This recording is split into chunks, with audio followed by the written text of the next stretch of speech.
It's time to live your stronger life. Hey, I'm Sammy, physio coach and nutritionist, and your hype girl for creating your stronger life. Here, we ditch the quick fixes and build real strength inside and out. So whether you're here to tone up, drop the body fat, build muscle, mental resilience, or ditch the diet culture, or just feel bloody good in your skin, you're in the right place. So let's get into it.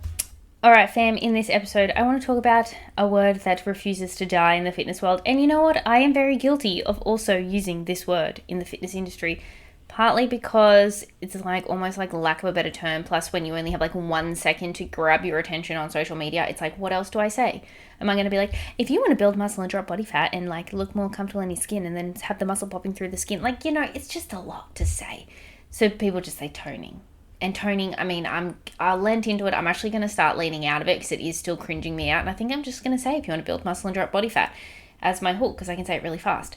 But ladies, if I had $1 for every time someone just said, I want to tone up, but I don't want to get bulky, I don't want to lift weights, and I don't want to build muscle, I would be recording this podcast from the Maldives or something. Because here is the truth, and it may surprise you. Toning is not about starving yourself and smashing HIIT workouts and getting as little and skinny as possible. Toning is building muscle and dropping body fat. Full stop, end of story. Two separate things that need to happen, and that ain't going to happen by starving yourself, and that ain't going to happen by smashing HIIT workouts every single day. That is literally the opposite of what you want. So today, we're breaking it down. What toning actually means, why lifting weights is a non-negotiable, and why eating enough matters more than burning more, and why endless HIIT plus low calories is a fast track to frustration, a bit of skinny fat kind of looks, low energy, and just overall shit health. So if you've been doing quote unquote everything right, but still feeling soft, tired, or stuck, then ladies, this episode is for you. So number one, what people think toning is versus what it actually is. Let's start with the biggest misconception. Most people think toning is getting smaller, losing weight, eating less, sweating more, burning as many calories as possible, being that skinny girl. But you know those skinny, lean-toned girls that you see on social media that you're like, they look so good, I'd love to look like that. They actually are lifting really heavy weights, really pushing themselves in the gym, and they hold a lot more muscle mass than I think you realize. You need to build that muscle first, and then you drop some body fat and it reveals it, and that gives it that lean toned effect. Toning muscle is simply muscle definition, and muscle definition comes from having the muscle and having a body fat level that allows the muscle to be visible. And you can't tone a muscle that does not exist. So if you try to lose all this body fat and you haven't spent time building the muscle up, you're just going to end up looking skinny fat, and you're not going to love it. So if your plan is to eat as little as possible, do lots and lots of cardio and avoid the weights, or just do little baby weights or Pilates, then what you're actually doing is probably losing more muscle, not shaping it. And that's where people end up smaller, but softer, lighter, but less confident, tired, hungry, and stuck in cycles of dieting. And you know what? Fun fact, the more muscle you have, the more energy you're going to burn just at rest, the more food that you get to eat as well. So where you may be stuck with low maintenance calories, go build some muscle up, your maintenance calories are going to increase. So why lifting weights is the foundation of toning. I actually am cringing saying toning now, but here's the part that matters the most. Muscle is what gives the body shape, not the scale, not your sweat, not your suffering.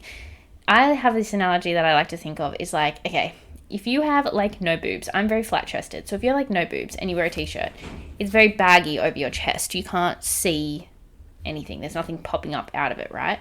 If you go get a big boob job, suddenly I've got stuff to push up against the clothes. Now you can see the tightness of your boobs on your shirt. That is literally what building muscle is. It is literally the difference between not having boobs and then going and getting a boob job, and now you can see them pressing up against the shirt. But then if you're wearing layers and layers of shirts and jumpers, it doesn't matter the size of your boobs, yet they can all look the same if you have lots of layers of clothes covering it up. And then when you reveal the layers, you take the clothes off, you start to see the shape of your boobs. I feel weird, but you get me. That is literally the definition of building muscle and dropping body fat. It's taking off the sweaters and then going and getting a boob job. That is how you're going to build muscle and look more toned.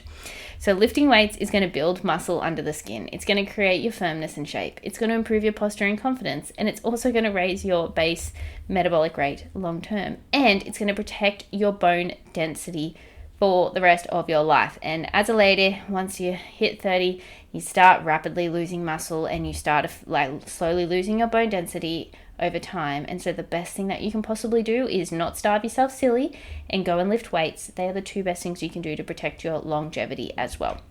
And no, lifting weights will not make you bulky, because if it did, I would look like Arnold Schwarzenegger with how long I have been in the gym for. Getting bulky requires years and years and years and years and years. I'm talking decades and decades of progressive training, plus large calorie surpluses, plus just naturally having high testosterone levels. And ladies, we don't really have that.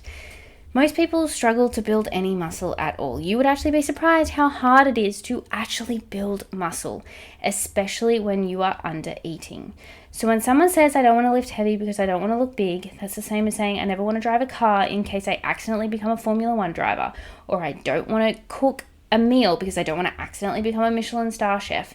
It's like, bro, that ain't going to happen just by casually lifting weights. And what you're really saying to yourself is, I don't want to look strong, even though that's exactly what I want, because being strong will create tone. Okay, so why is eating enough a non-negotiable? Because this part is what people often avoid. They think, I'm so consistent in the gym, why aren't I seeing any results? And it's like, that's just not how it works. It's your food is just as important.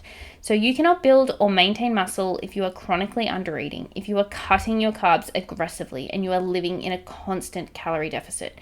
When you don't eat enough, your body prioritizes survival, not shape. It doesn't care about building muscle.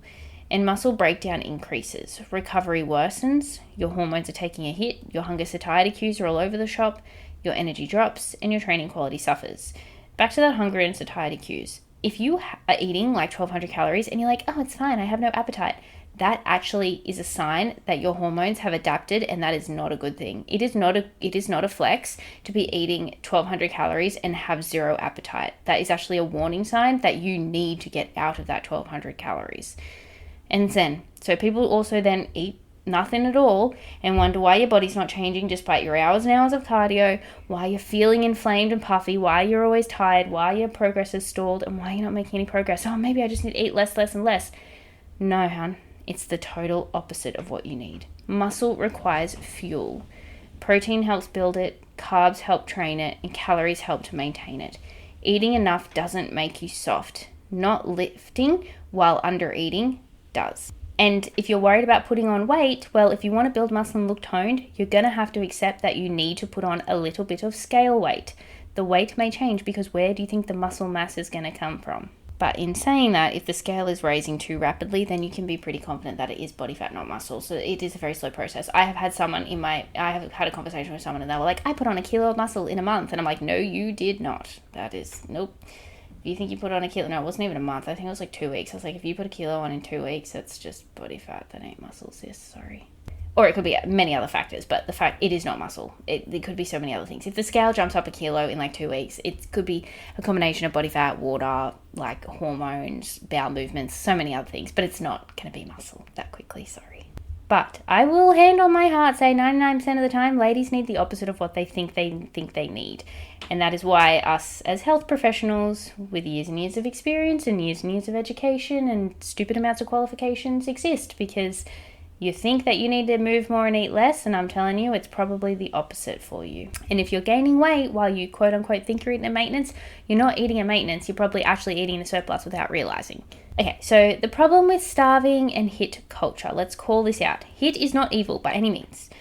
HIIT can be a really fantastic form of cardio. It is quite intense on the body, so you don't want to do too much of it because you want to be able to make sure you can recover. It's totally fine. You can do HIIT. It's not like if you came to me and said, I do HIIT once a week. I'm like, amazing. It's so good for your cardiovascular health. That's so fun. Keep it. But if you were like, I do 6 days of it, I'd be like, okay, let's decrease that a little bit. Your poor body is not coping with that. And then you combine that with low calories, and this is where the things really go wrong. It elevates your stress hormones, and there's no chance for it to recover. It's increasing muscle breakdown because the body's just trying to get energy from wherever it can. It encourages your fatigue, and it often leads to overtraining, injuries, and constant illnesses as well. HIIT is a tool, but it should not be the foundation to your training. Resistance training, lifting heavy weights beyond 5 kilos, please, should be the foundation to your training. And that is why people will say, I train all the time, but I don't look toned. It's because your body is surviving, not shaping. Okay, so what actually works? Let's simplify it. Toning, you need to build muscle. Progressive strength training with a proper structured program, no winging it in the gym. With progression, not doing the same 3 sets, 10 reps, same weight over and over and over again.